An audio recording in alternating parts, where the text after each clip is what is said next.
پورے قرآن کو اول سے آخر تک آپ پڑھ لیجیے، کہیں آپ کو اللہ کے لیے سخی کا لفظ نہیں ملے گا قرآن کریم میں۔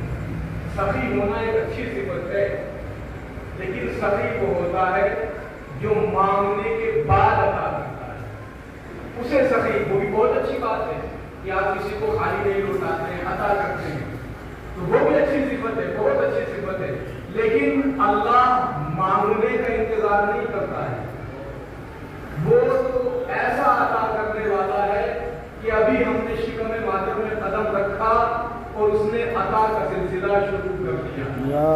اس نے دینا شروع کر دیا، اس نے عطا، یعنی وہ سوال کا انتظار نہیں کرتا ہے، کسی کے مانگنے کا انتظار نہیں کرتا ہے، جب کسی کی ضرورت کو دیکھتا ہے تو اس کو نواز دیتا ہے۔ آج انسان بڑی بے شرمی سے کہہ دیتا ہے کہ ہم اللہ سے مانگتے ہیں، وہ ہمیں دیتا نہیں، یہ ہماری بے معرفتی ہے، یہ ہماری نادانی ہے اگر ہم ایسی بات کہتے ہیں، یعنی ہم بھول گئے کہ ایک زمانہ ہمارے اوپر ایسا بھی گزرا ہے کہ ہم اس قابل تھے ہی نہیں کہ اللہ سے کچھ مانگ سکیں،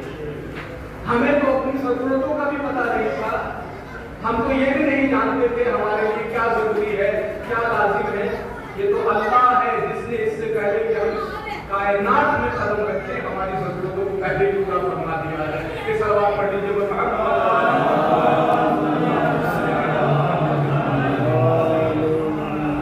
تو اظہار محترم کرم کے معنی ہمارے ذہن میں آ گئے،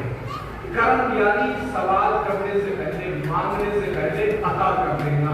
دے دینا، سوال کا انتظار نہ کرنا۔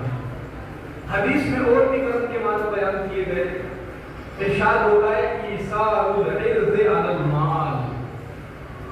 یعنی کیا مطلب کہ جب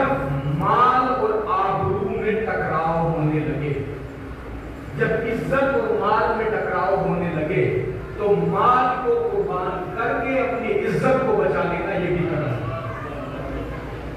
اپنے مال کو قربان کر کے اپنی آبرو کی حفاظت کر لینا،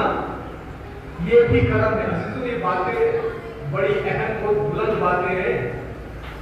جب ہم معاشرے میں نظر ڈالتے ہیں تو ایسے آدمی ڈھونڈے ڈھونڈے سے ملتے ہیں، مگر بہت سارے افراد کا مزاج یہ ہوتا ہے کہ اگر مال خطرے میں ہے تو عزت داؤ میں لگتی ہے، لگنے تو